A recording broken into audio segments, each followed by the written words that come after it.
हर हर महादेव, जय शिव शंभू। इस वीडियो में जानेंगे 365 बत्ती का दीपक बनाने की सही विधि, कब कहाँ किस विधि से लगाएं ताकि संपूर्ण अधिक मास और संपूर्ण वर्ष भर के दीपदान का आपको फल प्राप्त हो। 365 बत्तियां जो हैं विशेष मानी जाती हैं मनोकामना पूर्ति में। अब अमावस्या का दिन है, आप इस दिन भी लगा सकते हैं, बहुत श्रेष्ठ फल होगा क्योंकि इस दिन जो है सभी पितृ सभी देवी देवता अपने धाम की ओर वास कर रहे होते हैं, ऐसी मान्यता है। वापस से सावन का आगमन हो जाएगा। अधिक मास में कोई विशेष नियम नहीं ले पाए हैं तो सरलतम विधि से दीपदान सर्वश्रेष्ठ दान के रूप में कहा गया है। तो आप 365 बत्ती का दीपक इस तरह से अपनी मनोकामना बोलते हुए लगा देते हैं तो निश्चित ही आपके भाग्य खुल जाते हैं। सरलतम विधि है। सबसे पहले यह दीपक आपको अपने पितरों के नाम का लगाना होगा। कैसे बनाना है ध्यान से सुनिए। पितृ जो है हमारे जीवन में सब कार्य की सिद्धि के लिए सहायक है। तो यह दीपक सबसे पहले पितरों के नाम का दक्षिण दिशा की ओर आप घर पर लगा सकते हैं या कोई भी स्थान ऐसा है जहां पर आपको लगता है कि मेरे पितरों का यह स्थान है, वहां पर 365 बत्ती का एक दीपक जरूर से लगा दीजिएगा। अमावस्या के दिन, अन्य दिन भी लगा सकते हैं, कोई दोष नहीं है। सावन में किसी भी दिन, जैसे अब वापस से सावन आने वाला है तो उस दिन सोमवार हो या किसी भी दिन लगा सकते हैं। तो इसके बाद श्री हरि विष्णु महादेव के मंदिर में अन्य भी स्थान है, आपकी इच्छा है आप कितने स्थानों पर लगाना चाहते हैं। अब आरंभ करते हैं यह वीडियो बनाना कैसे जो है 365 बत्ती का दीपक बनाना है। अब यह कच्चा सूत आप सफ़ेद रंग का जो बाजार में मिलता है वह भी ले सकते हैं, रुई से भी बना सकते हैं। उन सभी चीज़ों से थोड़ा सा कठिन होता है तो सबसे सरल विधि जो होती है वह होती है मौली से बनाना। मौली हर एक घर में होता ही है और कच्चे सूत के रूप में इसे जाना जाता है। तो यह कच्चे सूत की मैंने इस तरह से एक गट्टी ले ली है जिसमें से मैं निर्माण करूँगी।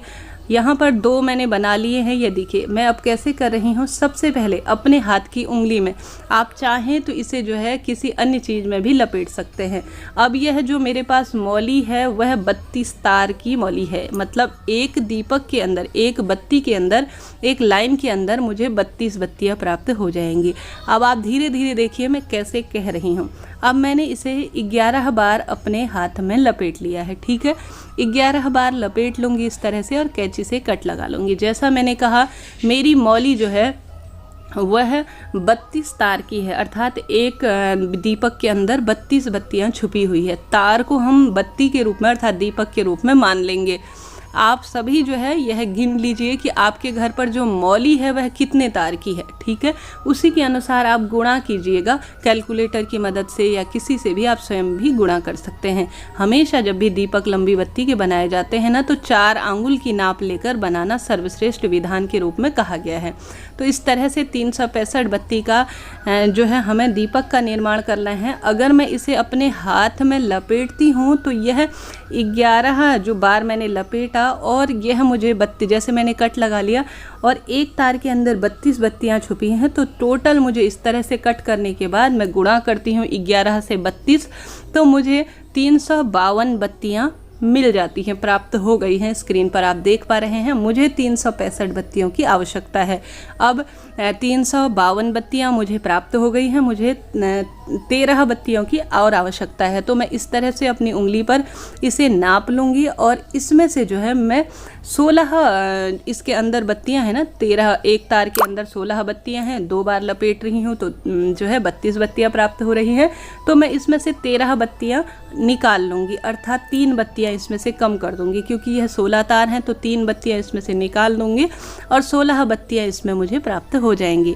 अब इसे मैं पूर्ण रूप से देखिए लपेट ले रही हूँ घी की मदद से। अपने हाथों में घी लगा लीजिए और संपूर्ण रूप से इसे इस तरह से शेप दे दीजिए। अब यह बत्तियाँ आपको कितनी बनानी चाहिए, जैसा मैंने बताया आपकी इच्छा है। आप महादेव के मंदिर के लिए बना सकते हैं 1 बत्ती, एक श्री हरि विष्णु, एक तुलसा जी, एक पीपल वृक्ष, एक बेलपत्र और एक अपने देवी देवता अपने पितरों का स्मरण करते हुए पितरों के नाम। चाहें तो आप बहते हुए पानी में भी लगा सकते हैं, उनका भाव करते हुए घर पर भी लगा सकते हैं। पितरों के स्थान का वही माना जाएगा। तो यह कम से कम आप 5 बत्तियाँ इन स्थानों पर तो ज़रूर से लगाइएगा। अब इनमें पूर्ण रूप से घी भर लीजिए या तिल्ली का तेल भर लीजिए।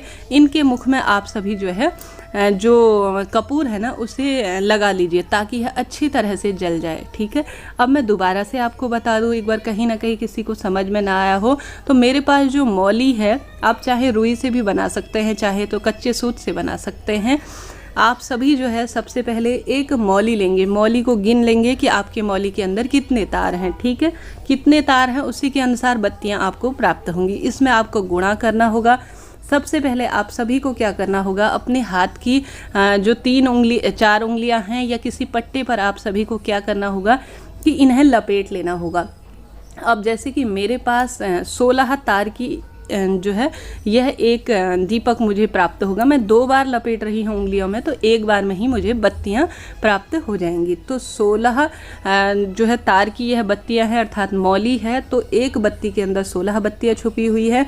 मैं हाथ में इसे लपेट रही हूँ, तो मुझे यह जो है 11 बार मैंने लपेटा और 32 से गुणा किया तो 352 बत्तियाँ मुझे प्राप्त हो गई हैं। 352 बत्तियाँ प्राप्त हो गई। 365 की मुझे आवश्यकता है, तो इसमें मुझे 13 बत्तियाँ और आवश्यकता है। तो मैं अपने हाथ में जो है एक बार और नाप लेंगी 4 आंगुल का। उसमें से जो है मैं 16 बत्तियाँ अपने दीपक में रख लूँगी और 3 बत्तियाँ एक्स्ट्रा हैं तो उन्हें अलग से निकाल दूँगी। तो बस यही सरल सा प्रक्रिया है, कोई इसमें कठिन कार्य नहीं है, कुछ भी इसमें लगना नहीं है। मुझे उम्मीद है आपको यह चीज़ समझ में आई होगी। समझ में ना आई हो तो एक बार दोबारा से पूछ लीजिएगा, सभी सवालों के जवाब आप प्राप्त करेंगे। अब जब आप दीपक लगा रहे हैं तो वह दीपक अपने आप में पवित्र है, अपने आप में विशेष है। आप सभी क्या करेंगे, रोली, चंदन, मोली इत्यादि समर्पित करेंगे। और इसमें इन दिनों जो है अमावस्या की तिथि पर कहा जाता है पितरों के लिए कनेर का फूल समर्पित करना। सभी देवी देवताओं को कनेर का फूल बहुत प्रिय होता है, उन्हें अगर समर्पित कर दिया जाता है तो शुभ फलों की प्राप्ति होती है। तो मैं इस तरह से कनेर का पुष्प भी उस दीपक के अंदर समर्पित कर दूंगी, ताकि जो है जीवन में आने वाली सभी बाधाएं दूर हो, रोग मुक्ति हो, परिवार का सुख हमें प्राप्त हो। जैसा मैंने बताया, आप चाहे तो इसे अमावस्या तिथि पर प्रज्वलित कर सकते हैं, सर्वश्रेष्ठ दिन है। चाहे तो आप किसी अन्य दिन भी प्रज्वलित कर सकते हैं। वापस से सावन शुरू हो जा रहा है, तो उस शुभ दिन में, जैसे सावन में अब कोई भी अन्य विशेष तिथियां आएंगी तो उस दिन आप समर्पित कर सकते हैं। अंत में भूल चूक के लिए क्षमा प्रार्थी हो कि हे प्रभु, कोई भी भूल हुई हो तो क्षमा प्रार्थी हो। मेरे द्वारा जो है मैं किसी तरह का सावन अधिक मास में नियम नहीं ले पाई हूँ। कृपया मेरे अधिक मास सावन के नियम को संपूर्ण करें, परिपूर्ण करें और मेरे द्वारा जो दीपदान किया जा रहा है उसे सफल बनाएं। ऐसा कहते हुए आप सभी जो है अपनी मनोकामना बोलें, भूल चूक के लिए क्षमा प्रार्थी हों। देवी देवता, पितृ, इष्ट सब अपने द्वार की ओर जाते हुए अंतिम दिन में अमावस्या तिथि के दिन आपको कुछ ना कुछ विशेष देकर जाएंगे। हालांकि किसी दिन भी यह प्रयोग किया जा सकता है, दीपदान के लिए कोई विशेष तिथि नहीं है। विशेष तिथि में चुनकर आप सभी यह सरल सा कार्य जरूर से करें। निश्चित ही जीवन में एक व्यक्ति भी परिवार का कोई कर लेता है तो भाग्य खुलते हैं। आप सभी पूर्व दिशा की ओर इस दीपक का मुख करें। घर के मुख्य द्वार पर लगा रहे हैं तो दाहिना हाथ आपका होना चाहिए, इस बात का ध्यान रखें। पितरों के नाम की दक्षिण दिशा लगती है, इस बात का भी ध्यान रखें। और साथ ही प्रभु स्मरण, ओम नमो भगवते वासुदेवाय, श्री शिवाय नमस्तुभ्यम महामंत्र का जाप करते हुए अपनी पूजा आराधना संपन्न करें। वीडियो उपयोगी रहा हो तो लाइक करें, शेयर करें, सब्सक्राइब करें। श्री शिवाय नमस्तुभ्यम।